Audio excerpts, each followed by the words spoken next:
सिद्धि की शादी के बाद वो ससुराल चली जाती है। पीछे रह जाती है भाभी रानी।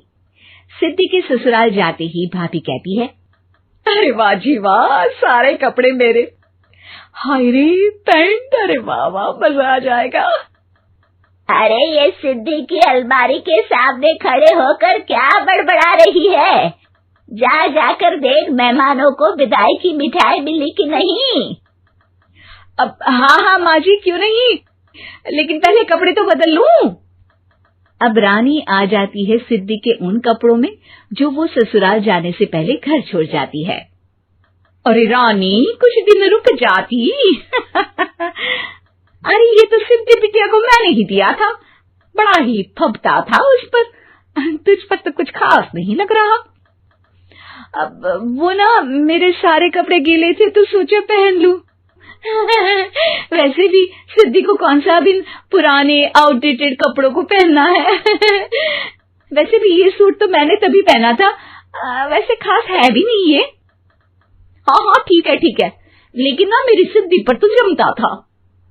सारे मेहमान चले जाते हैं और सिद्धि ससुराल से मायके पहली बार आती है। अपना घर, अपना कमरा, अपनी अलमारी। ये बोलकर जैसे ही सिद्धि अलमारी खोलती है तो सामने उसके कपड़ों की जगह कुछ और ही रखा होता है। माँ, जरा कमरे में तो आना। सास और रानी वहां पहुंच जाते हैं। रानी ने पहनी होती है सिद्धि की जींस और टी शर्ट। अरे भाभी, ये क्या? ये तो मेरी बड़ी ही महंगी टी शर्ट है, इसे आपने घर में क्यों पहनी है? अरे बहुत मिलती है दीदी ये चौक की मार्केट में, 150 में। ओ भाभी प्लीज, ये एरोपोस्टल है, 2000 की एक टी शर्ट। ओहो, 2000 में तो दीदी 4 साड़ी आ जाए। अब क्या बोलूं? भाभी, ये मेरी अलमारी में छोटू के कपड़े, तो मेरे कपड़े कहाँ हैं? मेरी अलमारी में? अब दीदी आपको कौन से पुराने कपड़े पहनने थे?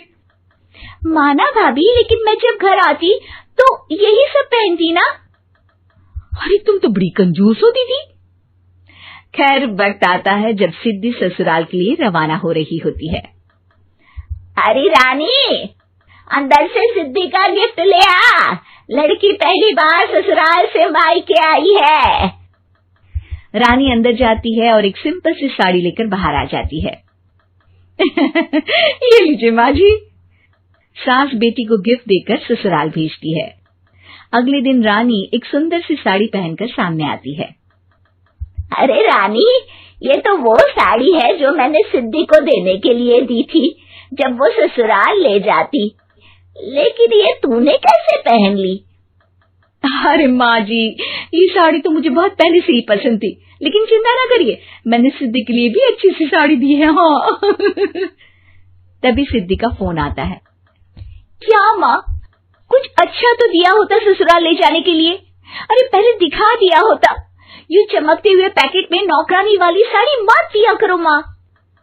अरे बेटे, वो तेरी भाभी ने ना गलती से उससे पैकेट बदल गया। हाँ, मैं कल ही तेरे भाई के हाथ से तेरा वाला पैकेट भेज दूंगी। अरे रहने दो माँ, आई एम श्योर भाभी ने अभी वही साड़ी पहनी होगी जो तुमने मेरे लिए रखी थी।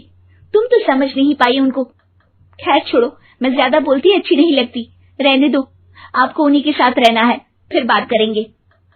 सास को रानी पर गुस्सा आ जाता है। वो उसके कमरे में जाती है जहाँ वो शादी का एल्बम देख रही होती है। रानी, मार्केट जाकर एक ऐसी ही साड़ी लेकर आ, कल प्रतीक जाकर सिद्धि के घर दे आएगा। अरे क्यों माँ जी, कितनी साड़ी देनी है दीदी को? यहाँ कोई सेल लगी है क्या? अरे चुप कर, मेरे बेटी के हिस्से की साड़ी खुद पहन ली, अब ज्यादा ज्ञान बांट रही है। एक दिन सिद्धि का फोन आता है। माँ, मेरी सास ने आप सबको खाने पर बुलाया है। सारे लोग सिद्धि के ससुराल पहुँचते हैं। खाना खाकर वो लोग निकल रहे होते हैं कि सिद्धि की सास सभी को गिफ्ट देती है। अरे बहन जी, बेटी के घर का खाना खा लिया, यही बहुत है जो आप ऊपर से गिफ्ट भी दे रही है। अरे बहन जी, आप भी कहाँ इन बातों पर विश्वास कर रही हैं। सास सभी को गिफ्ट देती है, लेकिन रानी को जो साड़ी देती है वो अजीब सी हरे रंग की लाल रंग के बड़ी छाप वाली होती है। अरे छी, ये कौन पहनेगा?